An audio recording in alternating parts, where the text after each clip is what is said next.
Hello friends, welcome back to another Value Vintage Cards video. So this one I want to kind of piggyback on, it was just a comment that John Mangini made.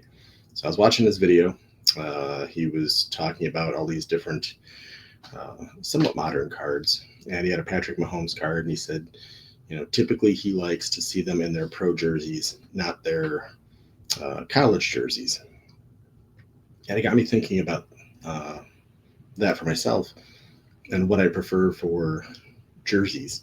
And so I'm going to share several items that I think just fall into that discussion because typically what John says I agree with. This is one where I would say I'm probably the opposite.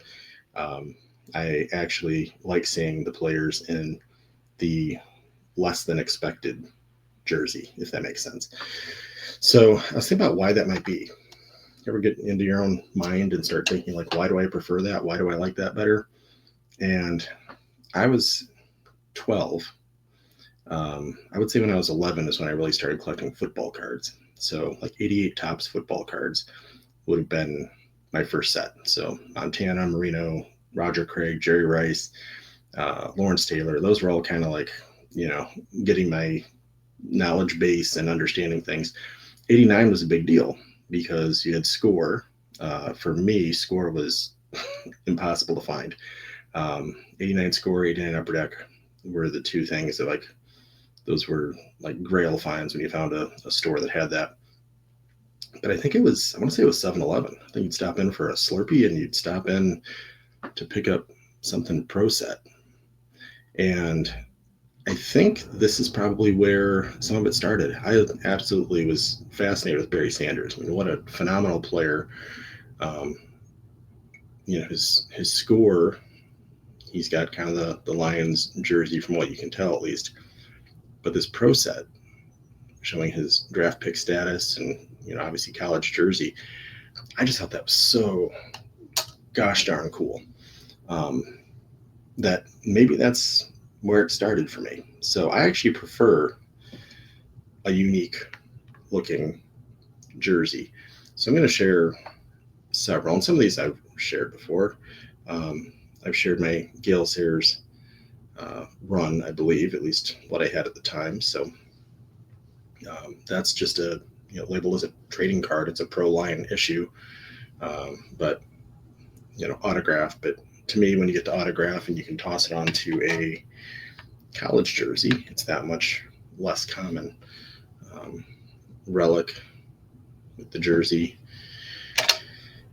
And then the other one is a kind of made to look like the 55 like All-American set.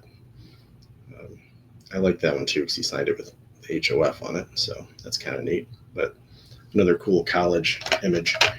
But it continues.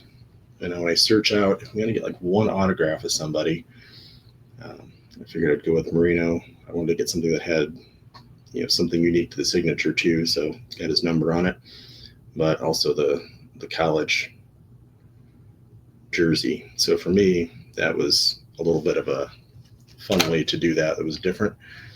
How about Iron Mike? We'll stay with Pittsburgh. So Ditka. Head on over to another football legend. So Staubach, another one of those fun little relics where you get a little piece of the jersey in there. A couple of those. And obviously Staubach's college experience is a little bit different, so you get a little double dip with some military support there as well.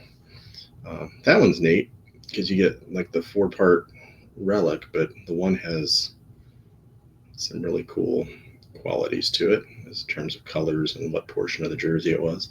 So I thought that was fun. Another guy that I actually got to see play twice, I think, at least, when he was in college.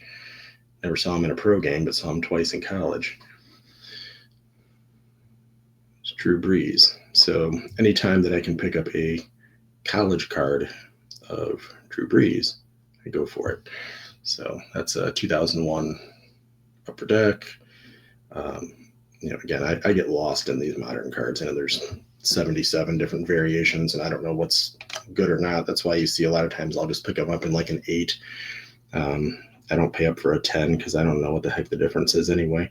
I just want the image. I just want something cool. I want to have a Drew Brees. So if I can pick that up for probably close to the price of a slab or a little more sometimes, I think that's a win for me. I will show my one and only hockey that I pulled, but it's the hockey player I collect the most, and that would be Mr. Bobby Orr. So obviously, prior to his professional NHL, he had some minor league time. So I thought that was just a cool way to get that image and then get an autograph version of it. So something extra neat. That's a 1995 throwback to a Parkhurst from 66, 67. Jump to basketball, where you'd also expect to see a lot of college jerseys. So thought I'd share. Again, modern stuff I don't do. That's why you always notice like my grades. I don't want these to be the most expensive cards in my collection. I'd rather pick up like, a Ruth or a Mantle or a Sisler or a Musial. But I don't mind having them. So you do notice it's almost every time I get 8s, 8.5s. So I want to, I'll toss $20, $30, whatever at it maybe just to have it. Stuff, obviously, probably the best shooter of all time. Maybe that's not even arguable. But getting stuff where he's got the Davidson jersey on. So that's 09 Upper Deck. And then another 09 Upper Deck, which is why I get lost in this stuff. You Google Steph Curry rookie card and you get hundreds of results. To me, that's overwhelming and insanity. So I don't know what's considered his rookie, or if 20 of them are. I have no idea. I literally don't understand the stuff. So when I get those, truly it's because I just respect the player, and from what I can tell, what they do on the court, on the field, and hopefully also in their public image. Hopefully that's an accurate reflection of who they are. But Steph seems like a good dude from what I can tell. This guy, anytime I can pick up Larry Bird, I do, but even cooler, can I pick it up when he's got an Indiana State jersey on? So that's a cool relic. That's an 01 Fleer.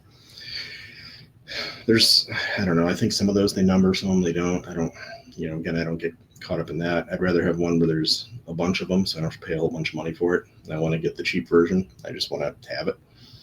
And then this one, I think, is maybe a little more limited. It's an 82-83 Indiana State Larry Bird Sycamore Rampage.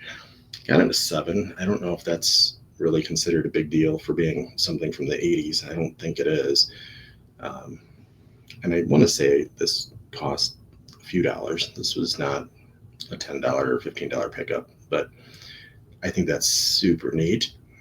The weird thing is it's, a playing days, but the way it's issued, it's like a college area issue. So it's, I don't know how to classify that in my mind. It's not a college era, but it's a college issue, kind of throwback type of item. So I don't know, whatever. I think it's cool. We'll just leave it at that. And then to go in a different direction, just a little bit.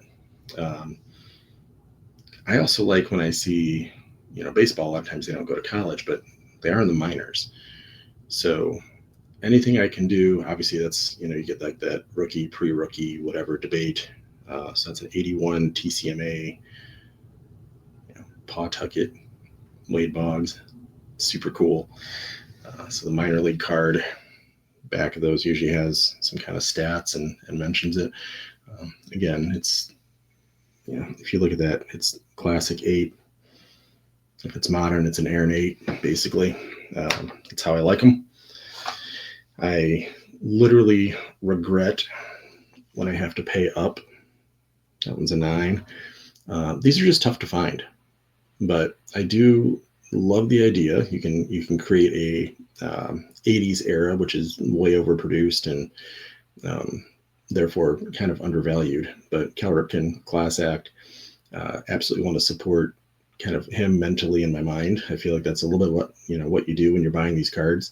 You're kind of like giving a vote for that guy being somebody worth collecting, keeping their value up and building them up as a figure essentially. At least in my mind, I feel like that's how it is.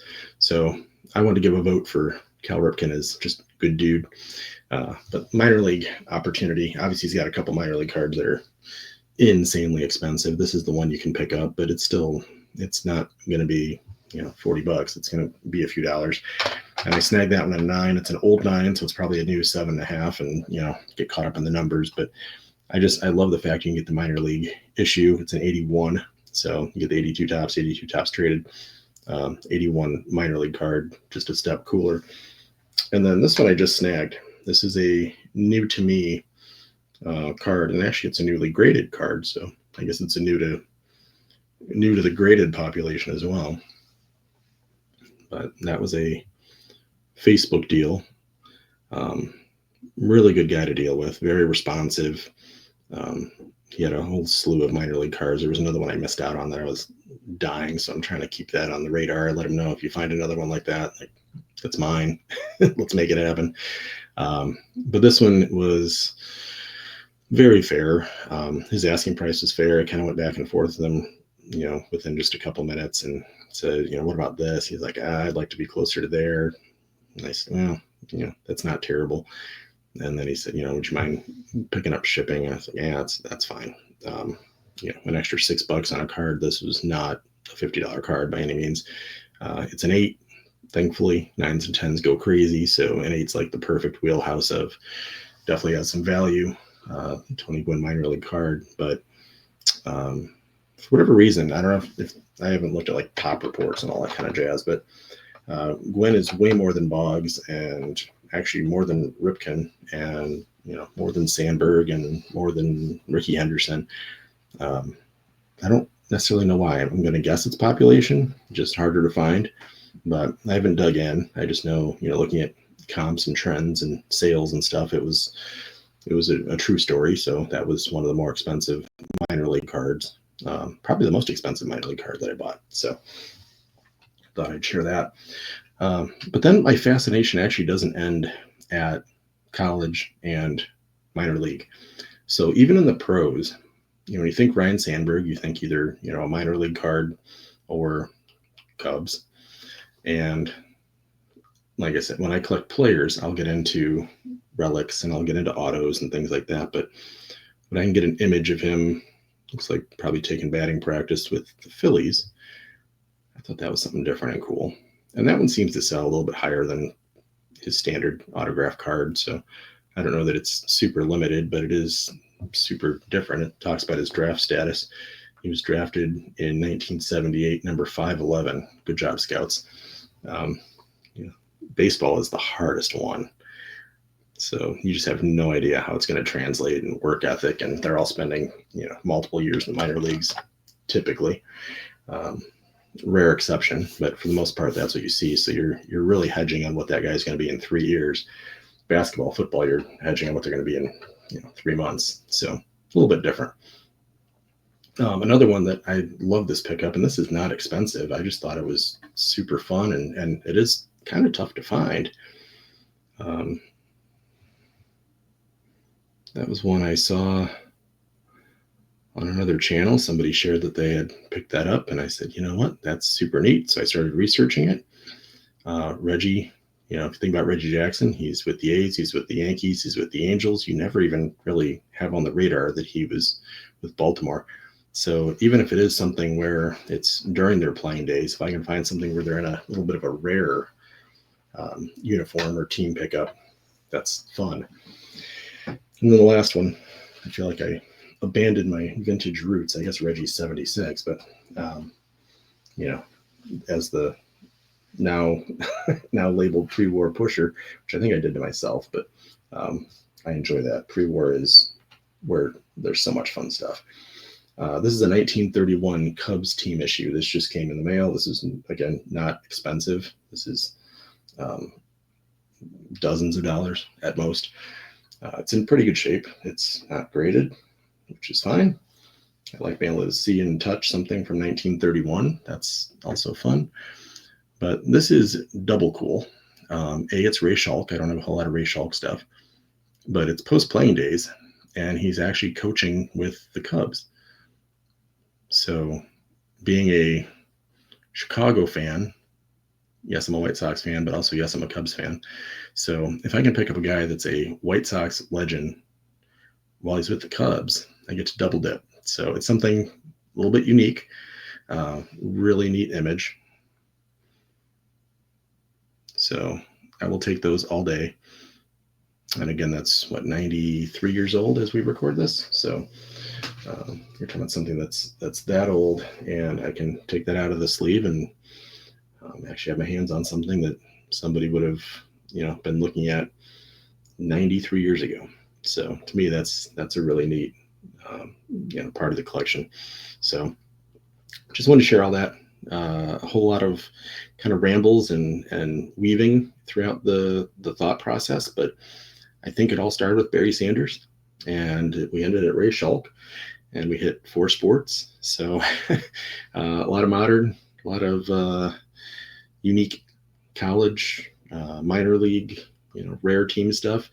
I love that. So if you show me a card of somebody with their, main team, whatever else, like that's, obviously we all appreciate that and love that. But for me, rare, scarce, weird, odd, all does it. I love those things. So I'm curious how people fall. I'm sure a lot of folks feel, as John mentioned, just, kind of prefer the pro jersey, kind of prefer the main team. But I know he's also into as quirky and weird and down the rabbit hole as it gets, as am I. So curious how many folks prefer things like that. Do you look for Larry Bird with the Celtics, or do you look for Larry Bird with Indiana State? If you're going to pick up like a modern autograph card, or even looking for, like that police issue from '82. So, early '80s basketball cards of Bird, I can find them. Early '80s police issues with Indiana State, a little tougher. They're out there, but something different and cool. So just curious, please share in the comments. I'm always interested to see how people collect, and share your journey, and why do you think you ended up where you did in terms of your opinions. Do you have a Barry Sanders type influence, or just you think it's cool one way or the other? So please share. I'll see y'all on the next one. Take care.